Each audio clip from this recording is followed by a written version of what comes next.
the search for meaning. There are moments in life when everything feels still, yet inside, a storm rages.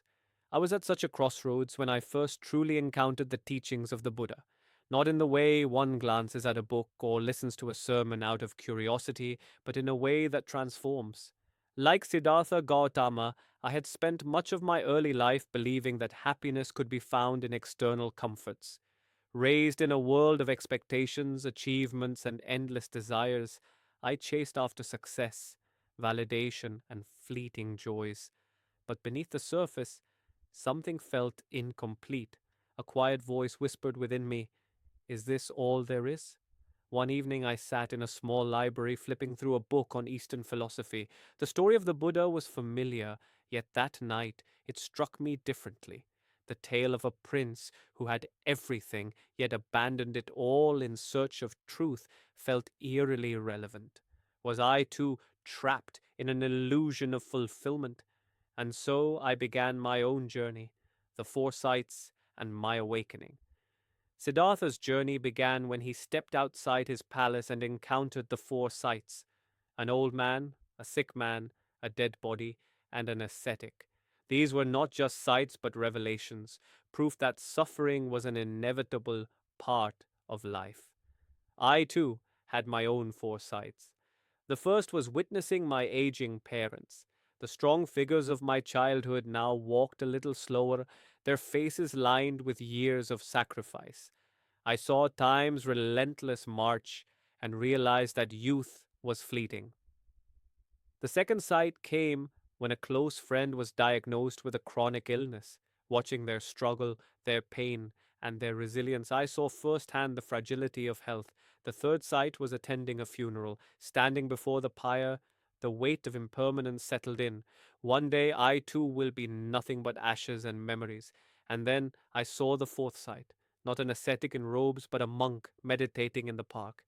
His face was serene, his presence unshaken. Amidst the chaos of life, he sat still, as if he had found something I had been desperately searching for. That was the moment I knew I had to seek deeper truths. Leaving the palace, Buddha left his palace behind, shedding his royal garments for the robes of a seeker. I did not have a palace to leave, but I had my own chains, my ego, my attachments, my endless distractions. I decided to retreat for a while, away from the noise of daily life. A simple meditation retreat in a remote monastery seemed like a good place to start. I arrived with a suitcase full of expectations, but nothing prepared me for the silence. No phones, no conversations, just me, my thoughts, and the vast unknown within. At first, my mind resisted. Thoughts screamed for attention. Regrets from the past, worries about the future, a thousand distractions, all demanding my focus. But as the days passed, I began to notice the spaces between thoughts, the quiet moments where awareness rested. The middle path, Siddhartha tried extreme asceticism, nearly starving himself before realizing that neither indulgence nor self denial held the answers. Instead, he discovered the middle path, a balance between the extremes. I too had lived at extremes. At times I sought pleasure in material things. At others, I denied myself joy in pursuit of unrealistic ideals. But during my retreat, something shifted. I began to see the beauty of balance. One morning, as I sat in meditation, the words of the Buddha echoed in my mind.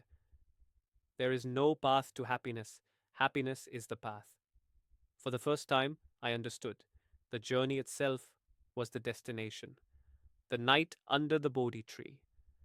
The Buddha attained enlightenment under the Bodhi tree after facing his deepest fears and illusions. I did not expect a grand revelation, but on the last night of my retreat, I had a moment of clarity. Sitting under a large banyan tree, I watched the stars above.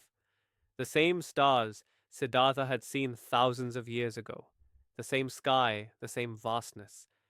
In that moment, I felt a deep connection to Buddha, to the universe, to myself.